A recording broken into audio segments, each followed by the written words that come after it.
नमस्कार. आज आपण एका अशा भन्नाट जगाची सफर करणार आहोत जिथे बालपणीची एक अद्भुत आणि काल्पनिक कथा आपल्याला थेट भाषेच्या आणि व्याकरणाच्या गमती-जमतींपर्यंत घेऊन जाते. चला तर मग डॉक्टर डूलिटल यांच्या जगात डोकावूया आणि तिथे लपलेला विनोद, बुद्धिमत्ता आणि प्राण्यांबद्दलची कमालीची सहानुभूती समजून घेऊया. कधी विचार केला एका माणसांना खरोखरच कुत्र्याशी किंवा एखाद्या पक्षाशी गप्पा मारता आल्या तर? लहानपणी आपण सर्वांनीच ही कल्पना नक्कीच केलेली असते. आपला लाडका कुत्रा किंवा एखादा पोपट आपल्याशी चक्क माणसांसारखं बोलतोय हा विचारच किती भारी वाटतो ना.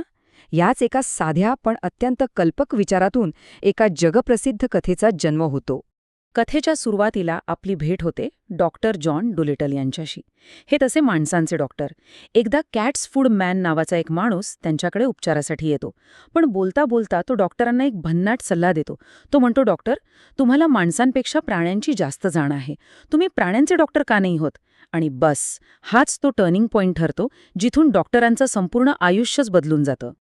आता सर्वात गमतीची गोष्ट म्हणजे प्राण्यांचा संवाद.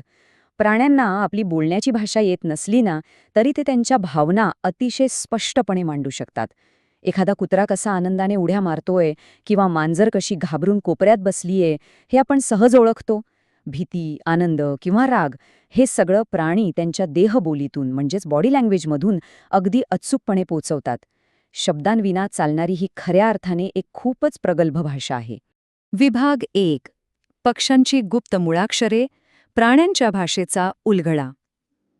आता आपण कथेच्या अशा वळणावर आहोत जो खऱ्या अर्थाने जादुई आहे. इथे डॉक्टरांचा पोपट पॉलिनेशिया एक असं रहस्य उघड करते ज्यामुळे सगळंच बदलून जातं. ती चक्क सांगते की प्राणी आणि पक्षी खरोखरच एकमेकांशी बोलू शकतात. पॉलिनेशिया अचानक पक्ष्यांच्या भाषेत काहीतरी बोलते. काका, ऑय ई, फिफी. आता हे ऐकून कोणालाही धक्काच बसेल. पण तुम्हाला माहितीये याचा पक्ष्यांच्या भाषेत अर्थ काय होतो? ती विचारत असते, दलिया अजून गरम झाला आहे का? विचार करा, प्राण्यांची स्वतःची अशी एक पूर्ण विकसित भाषा असू शकते हा विचारच प्रचंड वेड लावणारा आहे. हे नवीन ज्ञान मिळताच डॉक्टरांचा उत्साह तर अक्षरशः गगनाला भिडतो. ते एका सेकंदाचाही विलंब न करता हातात पुस्तक आणि पेन्सिल घेतात आणि पॉलिनेशियाकडून पक्ष्यांची मुळाक्षरे पटापट लिहून घेऊ लागतात. काहीतरी नवीन शिकण्याची ही जी तीव्र उत्सुकता आहे ना, ती खरोखरच प्रेरणादायी आहे. बरं, यातला सर्वात महत्त्वाचा मुद्दा असा की संवाद फक्त तोंडानेच होत नाही. पॉलिनेशिया डॉक्टरांना समजावून सांगते की प्राणी शरीराच्या प्रत्येक अवयवाचा वापर करून बोलतात.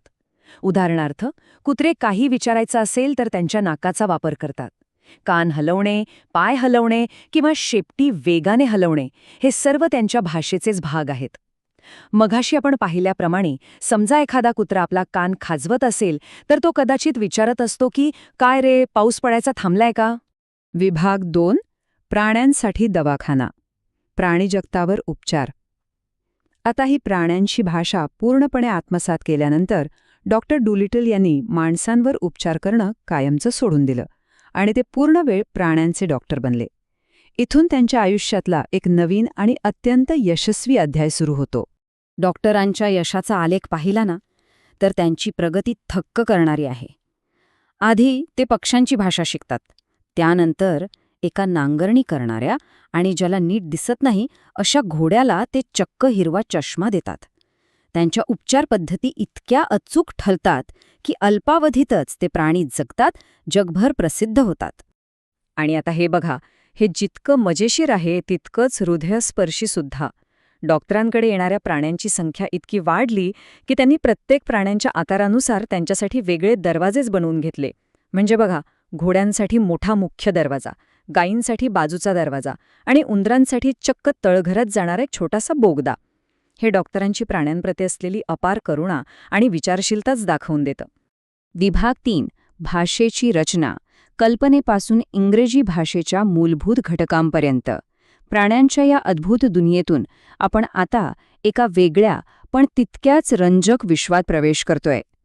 कथेच्या या गमतीजमतींमधून भाषेची आणि व्याकरणाची यंत्रणा कशी उलगडते ते पाहूया.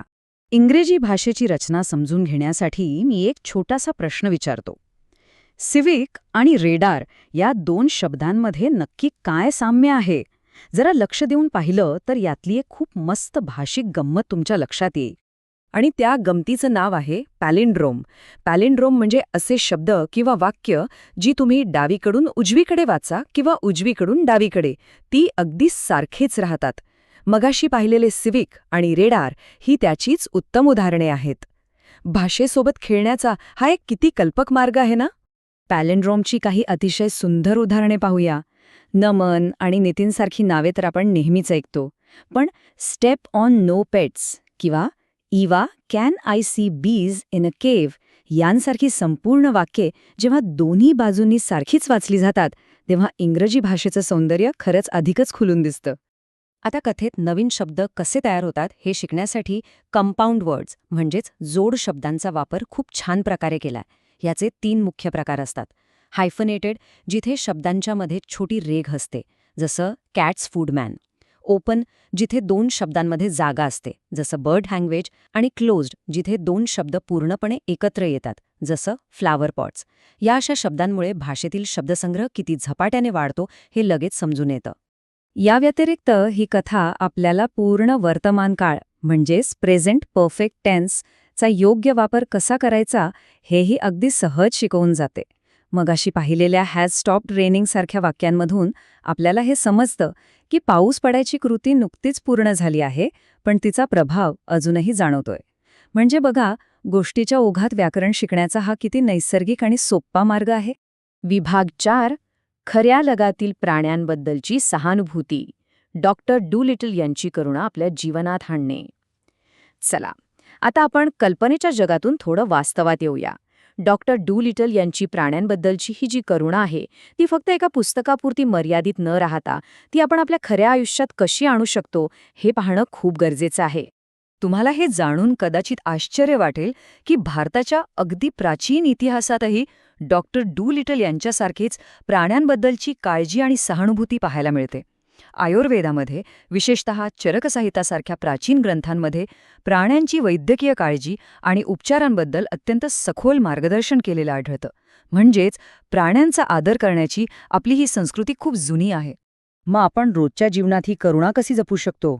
यासाठी काही अगदी सोपे आणि व्यावहारिक उपाय आहेत. आपल्या आजूबाजूला असणाऱ्या भटक्या प्राण्यांना अन्न आणि पाणी देणं, एखाद्या आजारी प्राण्याला प्राणी निवाऱ्यात म्हणजेच शेल्टरमध्ये घेऊन जाणं, किंवा शक्य असेल तर एखाद्या प्राण्याला दत्तक घेऊन त्याला हक्काचं घर देणं.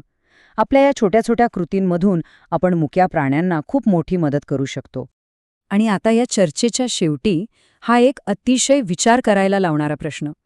जर संपूर्ण मानवजातीने खऱ्या अर्थाने निसर्गाला आणि आजूबाजूच्या प्राण्यांना समजून घेण्यास सुरुवात केली, त्यांच्या संवेदना ऐकण्यास सुरुवात केली, तर हे जग किती सुंदर आणि वेगळं असेल. ह्याच एका प्रश्नासोबत आपण आज इथेच थांबूया. निसर्गाशी आणि प्राण्यांशी संवाद साधण्याचा प्रयत्न नक्की करून पहा.